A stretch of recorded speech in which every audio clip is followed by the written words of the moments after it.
ಇವತ್ತು ನಾನು ನಿಮಗೆ ಗೋಕರ್ಣ ಏನದಲ್ಲ ಅದಕ್ಕೆ ಗೋಕರ್ಣ ಅಂತ ಹೆಂಗೆ ಹೆಸರು ಬಂತು ಮತ್ತು ಆ ಗೋಕರ್ಣದ ಮಹಾತ್ಮೆ ಏನದ ಅನ್ನೋದನ್ನು ಹೇಳೋವಂಥ ಒಂದು ಪೌರಾಣಿಕ ಹಿನ್ನೆಲೆ ಇರುವಂಥ ಒಂದು ಕಥೆನ ಇವತ್ತು ನಾನು ಹೇಳ್ತೇನೆ. ನಮಸ್ಕಾರಗಳು. ಕಥೆಗಾರ್ತಿ ಸರೋಜಾ ಕುಲಕರ್ಣಿ ಕಥೆಗೆ ಸ್ವಾಗತ. ಕತೆ ಕೇಳಿ ಒಂದು ಲೈಕ್ ಕೊಡ್ರಿ ಮತ್ತು ಸಬ್ಸ್ಕ್ರೈಬ್ ಮಾಡಿರಿ, ಮುಂದಿನ ಕತೆ ಕೇಳಬೇಕಲ್ಲ. ಮತ್ತು ನಿಮ್ಮ ಫ್ರೆಂಡ್ಸ್ಗೆ ನಿಮ್ಮ ರಿಲೇಟಿವ್ಸ್ಗೆ ಶೇರ್ ಮಾಡಿರಿ. ಅಲ್ದನ ಬೆಲ್ ಐಕಾನ್ ಒತ್ತೋದನ್ನು ಮರಿಬೇಡ್ರಿ. ಮತ್ತು ಕತೆ ಹೆಂಗಿತ್ತು ಅಂತ ಒಂದು ಕಾಮೆಂಟು ಮಾಡಿರಿ. ಪುಲಶ್ಯ ಅಂತ ಒಬ್ಬ ರಾಜ ಇದ್ದ, ಮತ್ತು ಅವನ ಹೆಂಡತಿ ಕೈಕಸಿ ಅಂತಿದ್ಲು. ಆಕೆ ಏನಂದ್ರೆ ಶಿವಭಕ್ತಿ ಇದ್ಲು. ಯಾವಾಗಲೂ ತನ್ನ ಕಕ್ಷದಾಗಿರೋ ಅಂಥ ಲಿಂಗನ ಪೂಜಾ ಮಾಡ್ಕೊಂಡು ಇರ್ತಿದ್ಲು ದಿನಾಲು. ಒಂದು ಸಲ ಏನಾತಂದ್ರೆ ಇಂದ್ರಿದ್ದವ ಏನು ಮಾಡ್ದಂದ್ರೆ ತನ್ನ ಮಾಯೆಯಿಂದ ಆ ಶಿವಲಿಂಗನ ಕಳವು ಮಾಡ್ಕೊಂಡು ಹೋಗ್ಬಿಟ್ಟ. ಆಕೆಗೆ ಭಾಳ ಬೇಜಾರಾಯ್ತು ಶಿವಲಿಂಗ ಇಲ್ಲ ಅಂಥೇಳಿ. ಅದಕ್ಕೆ ಏನು ಮಾಡಿದ್ಲು ಯಾಕೆಂದ್ರೆ ಮಣ್ಣಿನಿಂದ ಒಂದು ಶಿವಲಿಂಗ ಮಾಡಿ ಇಟ್ಟು ಅದನ್ನು ಪೂಜೆ ಮಾಡ್ಲಿಕ್ಕತ್ತಿದ್ಲು. ಹಿಂಗೆ ಮಾಡೋತ್ನ್ಯಾಗ ಒಂದು ಸ್ವಲ್ಪ ದಿವಸ ಆದ್ಮ್ಯಾಗ ಏನಾತಂದ್ರೆ ಅಲ್ಲಿ ಆಕೆ ಕಕ್ಷಕ್ಕೆ ಆಕೆ ಮಗ ಬಂದ. ಯಾರ ಮಗ ಅಂದ್ರೆ ರಾವಣನು ಶಿವಭಕ್ತನ. ಅವೇನು ಮಾಡ್ದ ಅಂದ್ರೆ ಬಂದ ತಾಯಿ ಹತ್ರ ಬಂದ, ನೋಡ್ದ ಮಣ್ಣಿನ ಶಿವಲಿಂಗ ಮಾಡಿ ಪೂಜೆ ಮಾಡ್ಲಿಕ್ಕತ್ತಿದ್ಲಕ್ಕಿ. ಅವಾಗ ಪೂಜೆ ಮುಗಿದ ತನಕ ನಿಂತು ಅವ ಭಾಳ ಕೆಟ್ಟ ಅನ್ನಿಸ್ತು. ಆಮೇಲೆ ಅವ್ರ ತಾಯಿ ಕೇಳ್ದ ಏನಾಯ್ತು ಅಂಥೇಳಿ. ಇಲ್ಲ ಮತ್ತು ಹಿಂಗೆ ಮೊದ್ಲಿದ್ಲಿ ಲಿಂಗನ ಮಾಡ್ತಿದ್ದೆ, ಮತ್ತು ಹಿಂಗೆ ಯಾರೋ ಗೊತ್ತಿಲ್ಲ ಅದು ಹೋಗ್ಬಿಟ್ಟದ, ಅದ್ರ ಸಲುವಾಗಿ ಮಣ್ಣಿಂದ ಮಾಡೀನಿ ಅಂತ. ಅವಾಗ ಅವಾಗ ಏನಂತ ಭಾಳ ಬೇಜಾರಾಗಿ ತಾಯಿ ಹೇಳ್ತಾನ, ಮತ್ತು ನೀನು ಈ ಮಣ್ಣಿನ ಶಿವಲಿಂಗ ಏನು ಪೂಜೆ ಮಾಡ್ತಿದ್ದಿ, ನಾನು ನಿನಗೆ ಶಿವ ಇರುವಂಥ ಶಿವನ್ನ ಮತ್ತು ಕೈಲಾಸನ ನೀನು ತಂದು ಕೊಡ್ತೇನೆ, ನೀ ಪೂಜೆ ಮಾಡಂಕೆ ಅಂಥೇಳಿ ಆಕೆಗೆ ಹೇಳಿ ಅವೇನು ಮಾಡ್ದ ಅಂದ್ರೆ ಕೈಲಾಸಕ್ಕೆ ಬಂದ ಕೈಲಾಸ ಬೆಟ್ಟದ ತಳದಾಗನ ಯಾಕಂದ್ರೆ ಅವಾಗ 10 ತಲೆ 20 ಕೈ, ತನ್ನ 20 ಕೈ ಹಾಕಿ ಆ ಕೈಲಾಸನ ಎತ್ತಲಿಕ್ಕೆ ಹೋಗ್ತಾನೆ. ಅವೇನಷ್ಟು ಭಯಂಕರ ಶಕ್ತಿವಾನು ಇರ್ತಾನೆ. ಶಕ್ತಿಲಿ ಕೈಲಾಸ ಎತ್ತಲಿಕ್ಕೆ ಶುರು ಮಾಡ್ತಾನೆ. 7 ಪಾತಾಳಗಳೆಲ್ಲ ಅಗಳಾಳಿಗೆ ಶುರು ಮಾಡಿಬಿಡ್ತಾವೆ. ಆಮೇಲೆ ಈಕಿ ಪಾರ್ವತಿ ಇದ್ದಾಕಿ ಹೋಗಿ ಶಿವಗಂತಾಳ, ಏನಿದೆ ಏನು ನಡೆದದ ಅಂತ. ಏನಿಲ್ಲ, ನನ್ನ ಭಕ್ತ ಬಂದಾನ, ಆಟ ಆಡ್ಲಿಕ್ಕತ್ತಾನ ಹೇಳವ ಅಂತಂತಾನ. ಅಂದರೂ ಅವ ಭಾಳ ಪೂರ್ಣ ಎತ್ತಿ ಅದನ್ನು ತೊಗೊಂಡು ಹೋಗೋ ಸಲ ಭಯಂಕರ ಎತ್ತಲಿಕ್ಕೆ ಹೋಗ್ತಿರ್ತಾನ. ಅದಕ್ಕೆ ಅವಾಗ ಏನು ಮಾಡ್ತಾನಂದ್ರೆ ಶಿವ ಇದ್ದಾವ ತನ್ನ ಎಡಗಾಲ ಕಿರ್ಬಳ್ಳಿಂದ ಸ್ವಲ್ಪ ಅದನ್ನು ಕೈಲಾಸ ಇದ್ದದನ್ನು ಒತ್ತಿದ ಕೂಡ ಇವನು ಅಷ್ಟು ಕೈ ಅದ್ರೊಳಗೆ ಸಿಕ್ಬಿಡ್ತಾವೆ. ಕೈಲಾಸ ಬಿಡ್ತದೆ ತಳಗೆ ಹಿಂಗೆ. ಅಯ್ಯೋ ಭಯಂಕರ ನೋವಾಲಿ ಶುರು ಆಗ್ತದೆ ಅವಾಗ. ಒಂದು ಸಲ ಶಿವನ ನೆನೆಸ್ಲಿಕ್ಕೆ ಶುರು ಮಾಡ್ತಾನೆ. ನನ್ನ ತಪ್ಪಾತು, ನಾ ಈಗ ಮಾಡಬಾರ್ದಾಗಿತ್ತು, ತಪ್ಪಾತು, ನಂಗೆ ಕ್ಷಮಾ ಮಾಡು ಅಂತೇಳಿ ಶಿವನ ಭಯಂಕರ ಬೇಡ್ಕೊಲಿಕ್ಕೆ ಶುರು ಮಾಡಿದ ಕೂಡಲೇ ಆಮೇಲೆ ಶಿವಗೆ ಅವನ ಮೇಲೆ ಹೇಳಿಕಿಡೆ ಅವ್ನು ಶಿವಭಕ್ತನ ಇರ್ತಾನಲ್ಲ, ಅವನ ಮೇಲೆ ಸ್ವಲ್ಪ ಕರುಣೆ ಬರ್ತದೆ. ಅದನ್ನು ಏನು ಬಟ್ಲೆ ಒತ್ತಿರ್ತಾನೆ ಅದನ್ನು ತೆಗೆದ ಕೂಡಲೇ ಅವನ ಕೈಯೆಲ್ಲ ತನ್ನ ಹೊರಗೆ ತಕ್ಕೋತಾನೆ, ಮಾಡ್ತಾನೆ. ಮಾಡಿದ್ದು ಹಿಂಗೆ ತಪ್ಪು ಅಂತೂ ಅನಿಸ್ತದೆ ಅವಾಗ. ಆಮೇಲೆ ಏನು ಮಾಡ್ತಾನಂತಂದ್ರೆ ಅವ ತನ್ನ ಒಂದು ತಲೆ ತೊಗೊಂಡು ತನ್ನ ನರದಿಂದ ಅದರದೆಲ್ಲ ತಂಬೂರಿ ಮತ್ತು ತಾರು ಮಾಡಿ ಏನು ಮಾಡ್ತಾನಂದ್ರೆ ಸಾಮವೇದದ ವಚನಗಳನ್ನು ಹಾಡ್ತಾನೆ. 36 ರಾಗ ಒಳಗೆ ಹಾಡ್ತಾನವ. ಯಾರು? ರಾವಣಿದ್ದವ ಸಂಗೀತಕಾರನೂ ಇರ್ತಾನೆ, ಅಂದ್ರೆ ಸಂಗೀತ ಬಲ್ಲವೂ ಇರ್ತಾನವ. 36 ರಾಗಗಳಲ್ಲಿ ಅದನ್ನು ಸಾಮವೇದದ ವಚನಗಳನ್ನು ಹಾಡ್ತಾನವ. ಹಂಗಾದ ಕೂಡಲೇ ಶಿವಗೆ ಭಾಳ ಮೆಚ್ಚುಗೆ ಆಗ್ತದೆ. ಶಿವ ಇದ್ದಾವ ಒಲಿದು ಬಂದು ನಿಂಗೇನು ಬೇಕು ಅಂತ ಕೇಳ್ತಾನೆ. ನಂಗೇನು ಬೇಕಾಗಿಲ್ಲ, ಎಲ್ಲ ಅದ ನನ್ನ ಹತ್ರ. ಹಿಂಗೆ ನಮ್ಮ ತಾಯಿ ಇದ್ದಾಕಿ ಮಣ್ಣಿನ ಲಿಂಗ ಮಾಡಿ ಮತ್ತು ಪೂಜೆ ಮಾಡ್ಲಿಕ್ಕತ್ತಾಳೆ ನಿನ್ನ, ಅದಕ್ಕೆ ನಾನು ಈ ಕೈಲಾಸ ತೊಗೊಂಡು ಹೋಗಿ ಬಂದೀನಿ, ನಂಗೆ ಕೈಲಾಸ ಕೊಡು ಒಯ್ತೀನಿ ಅಂತಾನೆ. ಶಿವ ಅಂತಾನೆ, ಮತ್ತು ಶಿವಲಿಂಗ ಪೂಜೆ ಮಾಡ್ಲಿಕ್ಕತ್ತಾಳೆ ನಿಮ್ಮ ಶಿವಲಿಂಗ ಬೇಕು, ಕೈಲಾಸ ತೊಗೊಂಡು ಏನು ಮಾಡ್ತಿದ್ದಿ, ಮತ್ತು ನನ್ನ ಆತ್ಮಲಿಂಗನ ಕೊಡ್ತೀನಿ, ನೀ ಅದನ್ನು ತೊಗೊಂಡು ಹೋಗು. ಹೌದು ಕೊಡ್ತೀಯಾ, ಚಲೋ ಆಯ್ತು ಅಂತಂತಾನೆ. ಆಮೇಲೆ ಹೇಳ್ತಾನೆ, ಮತ್ತು ಒಂದು ಕರಾರದ ಏನಂದ್ರೆ ನೀ ಲಂಕಾಕ್ಕೆ ಹೋಗಿ ನಿನಗೆ ಎಲ್ಲಿ ಬೇಕಲ್ಲಿ ಇಡಬೇಕಿದನ್ನು, ಅಲ್ಲಿ ತನಕ ನಡುವೆ ಎಲ್ಲರೂ ಇಟ್ಟು ಅಂದ್ರೆ ಹೊಳ್ಳೆ ಅದನ್ನ ಎಬಸ್ಲಿಕ್ಕೆ ಬರೋಂಗಿಲ್ಲ. ಆಮೇಲೆ ನಡುವು ಎಲ್ಲೂ ನೆಲದ ಮ್ಯಾಗ ಇಡಂಗಿಲ್ಲ ಅದನ್ನು ಅಂತ ಹೇಳ್ತಾನೆ. ಆಮೇಲೆ ಅದು ಮತ್ತಲ್ದನ ಇನ್ನೂ ಒಂದು ಹೇಳ್ತಾನೆ, ಏನಂದ್ರೆ ಈ ಆತ್ಮಲಿಂಗವನ್ನು ತ್ರಿಕಾಲ ಪೂಜೆಯಿಂದ 108 ಪಂಚಾಕ್ಷರಿ ರುದ್ರಾಭಿಷೇಕ ಮಾಡಿ 3 ವರ್ಷ ತನಕ ಯಾರು ಮಾಡ್ತಾರೋ ಅವರಿಗೆ ಅವ್ರ ಮನಸ್ಸಿನಲ್ಲಿರೋ ಎಲ್ಲ ಇಚ್ಛೆಗಳು ಪೂರ್ಣ ಆಗ್ತಾವ ಅಂಥೇಳಿ ಆಶೀರ್ವಾದ ಮಾಡ್ತಾನೆ. ಆತು ಆಯ್ತು ಹಂಗಾರೆ ನಾ ಲಂಕಾಕ್ಕೆ ತೊಗೊಂಡು ಹೋಗ್ತೀನಿ ಅಂಥೇಳಿ ರಾವಣ ಇದ್ದಾವ ಬರ ತೊಗೊಂಡು ಹೊಂಟಾನೆ. ಯಾಕಂದ್ರೆ ನಾವು ಹೇಳಿರ್ತಾರಲ್ಲ ಇಲ್ಲಿ ನಡುವೆ ಇಡಂಗಿಲ್ಲ ಅಂತ.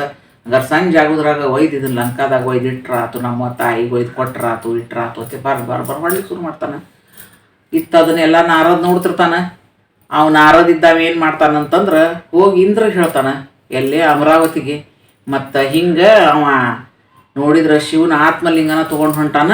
ನಾಳೆ ಅವ ಹಿಂಗೆಲ್ಲ ಮಾಡ್ಕೊಂಡು ಅವ್ರು ರುದ್ರಾಭಿಷೇಕ ಮಾಡಿ ಎಲ್ಲ ಮಾಡ್ದ ಅಂತಂತಂದ್ರೆ ಅವ ಇದ್ದವ ಅಮರನ ಆಗಿಬಿಡ್ತಾನ. ಆಮೇಲೆ ಏನು ಬೇಕಾದ ಹಾವಳಿ ಮಾಡ್ತಾನವ. ಮತ್ತು ಹೆಂಗಿದೆ ಅಂತಂತ ಅವಾಗ ಅವಾಗೂ ಖರೆ ಅನ್ನಿಸ್ತದ. ಏನು ಮಾಡ್ತಾರೆ, ಇಬ್ಬರು ಸೇರಿ ಬ್ರಹ್ಮನ ಹತ್ರ ಹೋಗ್ತಾರೆ. ಬ್ರಹ್ಮಗೂ ಏನು ಮಾಡ್ಬೇಕಂತ ಹೊಳೆಯಂಗಿಲ್ಲ. ಎಲ್ಲರೂ ಸೇರಿ ವಿಷ್ಣುನ ಹತ್ರ ಹೋಗ್ತಾರೆ. ವಿಷ್ಣುಗೂ ಏನು ಮಾಡ್ಬೇಕಂತ ತಿಳಿಯಂಗಿಲ್ಲ. ಕೊನೆಗೆ ಏನು ಮಾಡ್ತಾರೆ ಅಂತಂದ್ರೆ ಮತ್ತೆ ಶಿವನ ಹತ್ರ ಹೋಗ್ತಾರೆ. ಶಿವ ಕೇಳ್ತಾರೆ ಮತ್ತೆ ಯಾಕೆ ಇಂಥ ವರ ಕೊಟ್ಟಿ ಅಂತ. ಅವ ಎಷ್ಟು ರೀತಿಯಿಂದ ಭಜನೆ ಮಾಡ್ದ ಅಂತಂತಂದ್ರೆ ಅದನ್ನು ವರ್ಣನೆ ಮಾಡ್ಲಿಕ್ಕೆ ಅಸಾಧ್ಯದ. ಹಂಗೆ ನಂಗೆ ಅದು ಭಾಳ ನನಗೆ ಅವನು ಮಾಡಿದ್ದು ಸಂತೋಷ ಆಯ್ತು, ಅದಕ್ಕೆ ನಾ ಕೊಟ್ಟೆ ಅಂತ. ಅಯ್ಯೋ ಮತ್ತಂಗಾರ ಅಂಥೇಳಿ ವಿಚಾರ ಮಾಡ್ತಾರ ಏನು ಮಾಡಬೇಕು ಅಂತ. ವಿಷ್ಣು ಇದ್ದಾವ ಏನು ಮಾಡ್ತಾನಂದ್ರೆ ನಾರದನ ಕರೆದು ಹೇಳ್ತಾನೆ, ನೀವೊಂದು ಕೆಲಸ ಮಾಡು, ಲಘುನ ಹೋಗು ಅಲ್ಲಿ ಆ ರಾವಣಗೆ ಸ್ವಲ್ಪ ಮಾತನ್ಯಾಗ ಅವನ್ನ ಮಗ್ನ ಮಾಡಿಸಿ ಹೆಂಗ್ರಿ ಒಳ್ಳೆ ಆಗುವಂಗೆ ಮಾಡು, ಅಲ್ಲಿ ತನಕ ನಮಗೊಂದು ಸ್ವಲ್ಪ ವಿಚಾರ ಮಾಡಿ ಟೈಮ್ ಸಿಗ್ತದೆ ಅಂತ ನಾರದನ್ನ ಕಳಿಸ್ತಾನ. ಯಾರಿಗೆ? ರಾವಣನ ಕಡೆ ಕಳಿಸಿ ಏನು ಮಾಡ್ತಾರಂದ್ರೆ ಇಲ್ಲಿ ಎಲ್ಲರೂ ಸೇರಿಸಿ ಗಣಪತಿ ಹತ್ರ ಹೋಗ್ತಾರೆ. ಗಣಪತಿಗಂತಾರ, ನೋಡಪ್ಪ ಈಗ ವಿಘ್ನ ಬಂದದ, ಹೇಳಿ ಕೇಳಿ ನೀನು ವಿಘ್ನ ಹರ್ತಾ ಇದ್ದಿದ್ದಿ, ಮತ್ತು ಇದನ್ನು ವಿಘ್ನ ನೀನೇ ಹೋಗ್ಸೋಂಗೆ ಮಾಡಬೇಕು, ನೀನೇ ಇದಕ್ಕೆ ನಿವಾರಣೆ ಮಾಡಬೇಕು ಅಂಥೇಳಿ ಹೋಗಿ ಅವಂಗೆ ಬಿಡ್ಕೋತಾರೆ. ಆಯಿತು ಅವೇನಂತಾನ, ಆಯಿತು ಹಂಗಾರೆ ಏನ್ರಿ ಉಪಾಯ ಮಾಡ್ತೀನಿ ಇದಕ್ಕೆ ಅಂತಾನ. ಇವ ನಾರದಿದ್ದಂಗೆ ಹೋಗಿರ್ತಾನಲ್ರಿ ಅಲ್ಲಿ ರಾವಣನ ಕಡೆ. ಅವ ಏನಪ್ಪ ನೀನು ಆತ್ಮಲಿಂಗನ ತೊಗೊಂಡು ಹೊಂಟಿದಿ, ಭಾರಿ ಸಂತೋಷ ಆಯ್ತು ಬಿಡು, ಮತ್ತು ಹೆಂಗೆ ಶಿವ ಇದ್ದ ನಿಂಗೆ ಆತ್ಮಲಿಂಗ ಕೊಟ್ಟ ಅಂತೆಲ್ಲ ಅಗ್ದಿ ಅವ್ನು ಉಬ್ಬಿಸಿ ಕೇಳ್ತಾನೆ. ಅವ ಅಗ್ದಿ ಖುಷಿಲೇ ಏನೇನು ಮಾಡ್ದ, ಹೆಂಗೆ ಹಾಡಂದ, ಏನೇನು ಮಾಡ್ದ ಅಂತ ಅಗ್ದಿ ವರ್ಣನೆ ಮಾಡ್ಕೋತ ಖುಷಿ ಹೇಳಿಕ್ಕೆ ಶುರು ಮಾಡ್ತಾನೆ. ಹಿಂಗೆ ಮಾಡ್ಕೋತ ಅವೇನು ಮಾಡ್ತಾನೆ ನಾರದಿದ್ದಾವ ಅಂದ್ರೆ ಹೆಂಗ್ರೆ ಒಳ್ಳೆ ಆಗೋಗಿ ಮಾಡ್ತಾನೆ. ಒಳ್ಳೆ ಹಾಕೋತ ಏನಾಗ್ತದಂದ್ರೆ ಸೂರ್ಯಾಸ್ತ ಆಗ್ತದೆ. ಸೂರ್ಯಾಸ್ತ ಆದಮೇಲೆ ಅವೇನು ಮಾಡ್ತಾನೆ ನಾರದ ಅಂದ್ರೆ, ನೋಡಪ್ಪ ಈಗಂತೂ ಸೂರ್ಯಾಸ್ತ ಆಗಿದೆ, ಮತ್ತು ನಾನು ಸಂಧ್ಯಾ ವಂದನ ಮಾಡಬೇಕು, ಮತ್ತು ಅದಕ್ಕೆ ನಾ ಹೋಗಬೇಕು, ಮತ್ತು ಹೋಗ್ತೇನಪ್ಪ, ಮತ್ತು ನೀನು ಸಂಧ್ಯಾ ವಂದನ ಮಾಡಂಗಿಲ್ಲೇನು, ಮತ್ತು ನೋಡಿದ್ರೆ ನೀ ಸಹಸ್ರ ವೇದಗಳು ಬಲ್ಲಾವಿದ್ದಿದಿ, ಪ್ರಗಡೆಲ್ಲ ನಿನಗೂ ಜ್ಞಾನ ಅದ ಅಂಥೇಳಿ ಅವನ ತಲೆಯಾಗ ಒಂದು ಹುಳ ಬಿಟ್ಟು ಅಲ್ಲಿಂದ ಹೋಗ್ಬಿಡ್ತಾನೆ ನಾರದಿದ್ದಮ್ಮ. ರಾವಣಗ ಕರ್ಣ ತಲಾಕ್ಬಿಟ್ಟು ತಲೆಯಾಗ ಹುಳ ಕಡಿಲಿಕ್ಕೆ ಶುರು ಮಾಡ್ತದ.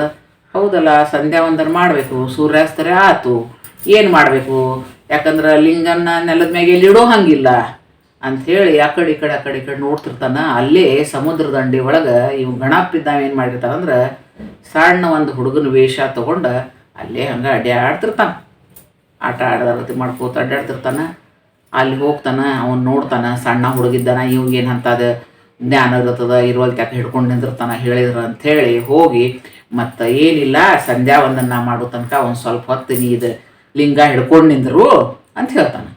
ಅದಕ್ಕೆ ಅವಂತಾನೆ, ಇಲ್ಲ ನಮ್ಮ ಮನ್ಯಾಗ ನಮ್ಮ ಅಪ್ಪ ಬೈತಾನೆ, ನಾ ಹೋಗ್ಬೇಕಂತಂತ.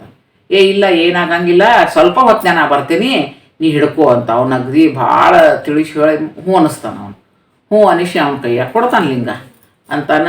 ಮತ್ತು ಇಲ್ಲ ಮತ್ತು ನೋಡು, ನಾ ಇದನ್ನು ತಳಗೂ ಇಡ್ಲಿಕ್ಕೆ ಬರಂಗಿಲ್ಲ ನನಗೆ, ಅದ್ರ ಸಲುವಾಗಿ ಹಿಡ್ಕೊಂಡು ನಿಂದಿರ್ಬೇಕು ನೀನು, ನಾ ಲಘುನ ಬರ್ತೀನಿ ಅಂತ ಹೇಳ್ತಾನೆ. ಕೊಡ್ತಾನೆ ಅವನ ಕೈಯಾಗ. ಕೊಟ್ಟ ಮೇಲೆ ಅವೇನು ಗಣಪ ಇರ್ತಾನಲ್ಲ ಅವ್ನು ಹೇಳ್ತಾನೆ, ನೋಡಪ್ಪ ಈ ನೋಡಿ ಈ ಲಿಂಗ ವಜ್ಜ ಅನ್ನಿಸ್ತದ ನನಗೆ, ನಾನಿನ್ನ 3 ಸಲ ಒದ್ರಮ್ಮ, 3 ಸಲದಾಗ ನೀ ಬರಲಿಲ್ಲ ಅಂದ್ರೆ ಇದನ್ನು ನಾನು ನೆಲದ ಮ್ಯಾಗಿಡಮ್ಮ, ಇಲ್ಲ ಬಂದು ತೊಗೊಂಡು ಹೋಗು ಅಂತ ಹೇಳ್ತಾನೆ. ಮತ್ತು ಏನು ಮಾಡೋದು, ಯಾಕಂದ್ರೆ ಸೂರ್ಯಾಸ್ತರ ಆಗ್ಲಿಕ್ಕತ್ತಿರ್ತದ, ಸಂಧ್ಯಾ ವಂದನೆ ಮಾಡೋದಿರ್ತದ, ಅವಾಗ ನಿರ್ವಾಹ ಇಲ್ದ ಹ್ಞೂ ಅಂಥೇಳಿ ಲಘುನ ಬರ್ತೀನಿ ಅಂತ ಅವ್ನ ಕೈಯಾಗ ಕೊಟ್ಟು ಸಮುದ್ರದ ಗಂಡಿಗೆ ಓಡ್ತಾನೆ. ಓಡಿ ಇನ್ನೂ ಸಂಧ್ಯಾ ವಂದನೆ ಹಿಂಗೆ ಶುರು ಮಾಡಿರಂಗಿಲ್ಲ. ಅವ ಇಲ್ಲೇನು ಹಿಡ್ಕೊಂಡು ನಿಂತಿರ್ತಾನೆ ಆತ್ಮಲಿಂಗನ ಗಡಪ್ಪಿದ್ದಾವ. ರಾವಣ ನನಗೆ ಕೈ ಭಾಳ ನೋಯಿಸ್ತದೆ, ಇದು ಭಾಳ ವಜ್ಜ ಅದ ಅಂತ ಓದಿರ್ತಾನೆ. ಆವಾಗ ಅವೇನ ಕೈ ಸನ್ನಿ ಮಾಡ್ತಾನೆ, ಯಾಕಂತಂದ್ರೆ ಮಾತಾಡೋಂಗಿರಂಗೆ ಶುರು ಮಾಡಿರ್ತಾನೆ, ಕೈ ಸನ್ನಿ ಮಾಡ್ತಾನೆ ಬರ್ತೇನಂತ. ಅಂದರೂ ಸ್ವಲ್ಪ ಹೊತ್ತು ಬಿಟ್ಟ ಮೇಲೆ ಮತ್ತೆ ಇವ ಗಣಪತಿ ಇದ್ದಂಗೆ ಓದಿರ್ತಾನೆ, ನಂಗೆ ಭಾಳ ವಜ್ಜ ಆಗ್ಲಿಕ್ಕತ್ತದ, ಲಘು ಬಾ ನೀನು ಅಂತ. ಅವಾಗ ಅವು ಕೇಳಿಸ್ತದ, ಖರೆ ಸೊನ್ನೆ ಮಾಡ್ಲಿಕ್ಕೂ ಬರಂಗಿಲ್ಲ, ಸೊನ್ನಿನೂ ಮಾಡಂಗಿಲ್ಲ. ಮೂರನೇ ಸಲ ಒದರ್ದವನ ನನಗೆ ಭಾಳ ವಜ್ಜಾಗ್ಯದ, ನಂಗೆ ಆಗಂಗಿಲ್ಲ ಹಿಡ್ಕೊಲಿಕ್ಕೆ ಅಂಥೇಳಿ ಬರ ಅವ ತಳಗಿಟ್ಟ ಬಿಡ್ತಾನ. ಅವ ಅಲ್ಲಿಂದ ಓಡಿ ಬರ್ತಾನ. ರಾವಣಿದ್ದವ ಓಡಿ ಬರ್ತಾನ. ಅವಾಗ ಸಿಟ್ಟು ಬರ್ತದ, ಏನು ನೀನು ಹಿಂಗೆ ಮಾಡಿದಿ, ತಳಗಿಡಬೇಡ ಅಂತ ಹೇಳಿದ್ದಿಲ್ಲ, ಏನು ಮಾಡಲಿ, ಅದು ಭಯಂಕರ ವಜ್ಜಾ ಇತ್ತು, ನನಗೆ ಆಗಂಗಿಲ್ಲ ಅಂತ ಹೇಳಿದ್ದಿಲ್ಲ ನಿಂಗೆ ಮೊದ್ಲನ. ಅಂದ್ರೂ ಸಹಿತ ನೀನು ಜಬರ್ದಸ್ತಿ ಮಾಡಿ ನಾನು ಹಿಡ್ಕೊಲಿಕ್ಕೆ ಹಚ್ಚಿದಿ, ವಜ್ಜಾ ಇತ್ತು, ಅದು ನಂಗೆ ಹಿಡ್ಕೊಲಿಕ್ಕೆ ಆಗಲಿಲ್ಲ, ಸಣ್ಣವಿದ್ದೀನಿಲ್ಲ, ನಾನು ಇಟ್ಟೆ ನಾನು ಅಂತ ಹೇಳ್ತಾನೆ. ಅಂದ್ರೂ ಸಹಿತ ಅವ ರಾವಣ ಇದ್ದಾವ ಏನು ಮಾಡ್ತಾನಂದ್ರೆ ಆ ಸಣ್ಣ ಹುಡುಗನ ತಲೆ ಮ್ಯಾಲೆ ಜೋರಾಗಿ ಗುಮ್ಮತಾನ ಅಂತ. ಅವ ಇದ್ದಾವ, ಇಲ್ಲ ನೀ ಹಿಂಗೆ ಮಾಡಬಾರ್ದಾಗಿತ್ತು, ನನಗೆ ಯಾಕೆ ಹೊಡೋದು ನೀನು, ನೋಡ್ ನಾನು ನಮ್ಮ ಅಪ್ಪಗೆ ಹೇಳ್ತೀನಿ ಅನ್ಕೋತ ಅಲ್ಲಿ ಗಣಪತಿ ಇದ್ದಾವ ಅಲ್ಲಿಂದ ಹೋಗ್ತಾನೆ. ಅವೇನು ಮಾಡ್ತಾನಂತಂದ್ರೆ ತನ್ನ ಎಲ್ಲಾನು ಬಲವನ್ನು ಹಾಕಿ ಅದನ್ನು ಎಬಸ್ಲಿಕ್ಕೆ ಪ್ರಯತ್ನ ಮಾಡ್ತಾನೆ ಆತ್ಮಲಿಂಗನ. ಅದು ಮ್ಯಾಲಿಂದ ಎಲ್ಲ ಅಗಲಾಡ್ಸಿ ನೋಡ್ತಾನೆ. ಅಲ್ಲಿಂದ ಸುತ್ತ ಉಂಡು ಬಂದು ಸಿಕ್ಕದ ಕೈ ಇಲ್ಲೊಂಚೂರು ಒಗಿತಾನೆ. ಆಮೇಲೆ ಫುಲ್ಲು ತೊಳೆದಾಗ ಕೈ ಹಾಕಿ ಎಬಸ್ಲಿಕ್ಕೆ ನೋಡ್ತಾನೆ. ಏನಾದರೂ ಅದೇನು ಹೇಳಂಗಿಲ್ಲ. ಎಂಥ ಮಹಾಬಲ ಹಾಕಿದ್ರು ಸಹಿತ ಅದು ಶಿವಲಿಂಗ ಅಲ್ಲಿಂದಾಕಿ ಎಬಸ್ಲಿಕ್ಕೆ ಅವನು ರಾವಣನ ಕೈಲಿ ಆಗಂಗಿಲ್ಲ. ಹೀಗಾಗಿ ಆ ರಾವಣ ಇದ್ದಾವೇನು ಮಹಾಬಲ ಹಾಕಿ ಅವ ಅಷ್ಟು ಎಲ್ಲ ತನ್ನ ಮಹಾಬಲವನ್ನು ಹಾಕಿ ಆ ಶಿವಲಿಂಗನ ಎಬಸ್ಲಿಕ್ಕೆ ಪ್ರಯತ್ನ ಮಾಡಿದ್ದ ರಾವಣ ಅನ್ನೋದಕ್ಕನ ಅದಕ್ಕೆ ಮಹಾಬಳೇಶ್ವರ ಲಿಂಗ ಅಂತಾರೆ. ಮತ್ತು ಅಲ್ದನ ಅವೇನು ಅದನ್ನ ಎಬಸ್ಲಿಕ್ಕೆ ನೋಡ್ಲಿಕ್ಕೆ ಗುದ್ದಾಡಿ ಜಗ್ಗ್ಯಾಡಿ ಇಟ್ಟಿದ್ದ. ಆವಾಗ ಸ್ವಲ್ಪ ಅದು ಲಿಂಗ ಇದ್ದದ್ದು ಏನಂತಂದ್ರೆ ಸ್ವಲ್ಪ ಗೋವಿನ ಕರ್ಣಗತಿ ಆಯ್ತು. ಗೋ ಅಂದ್ರೆ ರೀ ಆಕಳದ ಕಿವಿ ಇರ್ತದಲ್ರಿ, ಹಂಗೆ ಆಕಳದ ಕಿವಿಗತಿ ಆಗ್ಯದ ಅನ್ನೋದಕ್ಕೆ ಅದಕ್ಕೆ ಗೋಕರ್ಣ ಅಂತ ಹೆಸರು ಬಂತು. ಮತ್ತು ಅಲ್ದನ ಅವೇನು ಹಿಂಗೆ ಅದ್ರ ಮ್ಯಾಲಿಂದೆಲ್ಲ ಜಗ್ಗ್ಯಾಡಿ ಗಿದ್ದಾಡ್ತಿತ್ತೆಲ್ಲ ಒಗದಿದ್ದಲ್ಲ, ಅವಾಗ ಅಲ್ಲಿ ಒಂದು 4 ತುಂಡುಗಳನ್ನು ಚೆಲ್ಲಿದ್ದಮ್ಮ. ಅವೇನು ತುಂಡುಗಳು ಒಗದಿದ್ದ ಅದು ಗುಣವಂತೇಶ್ವರ, ಸಜ್ಜೇಶ್ವರ, ಮುರುಡೇಶ್ವರ ಮತ್ತು ಧಾರೇಶ್ವರ. ಅಂದ್ರೆ ಈ 5 ಇದ್ದದ್ದು ಪಂಚಕ್ಷೇತ್ರಗಳು ಅಂತ ನಮ್ಮ ದಕ್ಷಿಣ ಕನ್ನಡದಲ್ಲಿ ಅಂದ್ರೆ ನಮ್ಮ ಕರ್ನಾಟಕದಲ್ಲಿ ಪ್ರಸಿದ್ಧಿ ಹೊಂದ್ಯಾವ. ಹಿಂಗೆ ಗೋಕರ್ಣ ಅಂತ ಹೆಸರು ಬಂತು. ಮತ್ತು ಗೋಕರ್ಣದ ಮಹಾತ್ಮೆ ಅಂದ್ರೆ ಆತ್ಮಲಿಂಗ ಬಂದು ಅಲ್ಲಿ ಪ್ರತಿಷ್ಠಾಪನ ಆದದ್ದನ್ನು ಈಗ ನೀವೆಲ್ಲ ಕೇಳಿದ್ರಿ. ಧನ್ಯವಾದಗಳು. ಮತ್ತು ಮುಂದಿನ ಕಥೆ ಒಳಗೆ ನೀವು ನಾವು ಭೇಟಿಯಾಗೋಣ.